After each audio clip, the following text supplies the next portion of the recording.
Do you think the property tax question is a solution to housing prices? I feel like it would help with affordability in the longer run. Mm. I feel like it would help with affordability.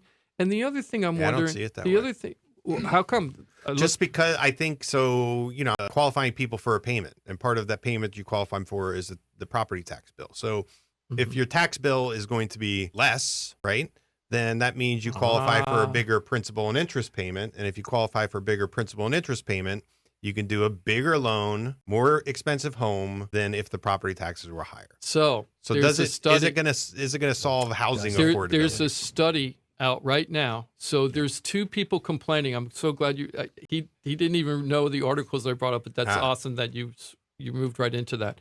So there's two people that are two groups that are concerned about this messing around with property taxes. The first group is, where are we going to make up all the money that we're losing? Okay, that's one group. But there's another group, and this is more like economists and real estate people, and they're like, if this happens and we do see these big breaks, they think that home prices are going to increase 7 to 9%.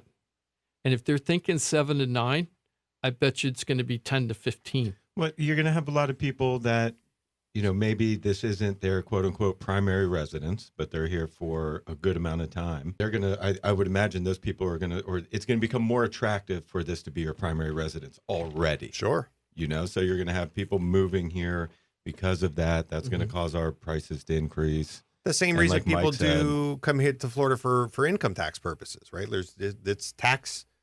It's low taxes in Florida.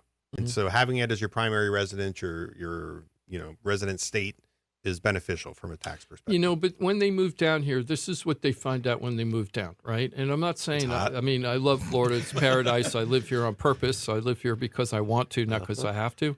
But when you move down here from another state, you think it's so cheap. But then you find out that your car insurance is more expensive than other parts of the country. Your homeowner's insurance is more expensive than other parts of the country. I just put out one of the YouTube videos. Go check it out on Florida Talk Real Estate LLC on YouTube. But I just put out a little video that we were talking about where people were coming down here buying new construction homes, not being told about how property taxes work. Sure. And then they bought the house, and then they find out that their mortgage payment is $600 a month more than what they were actually told at the closing table because the tax bill was changed, right? So all of that stuff are shocking to people. And then they find out, hey, it isn't as cheap paradise as we think.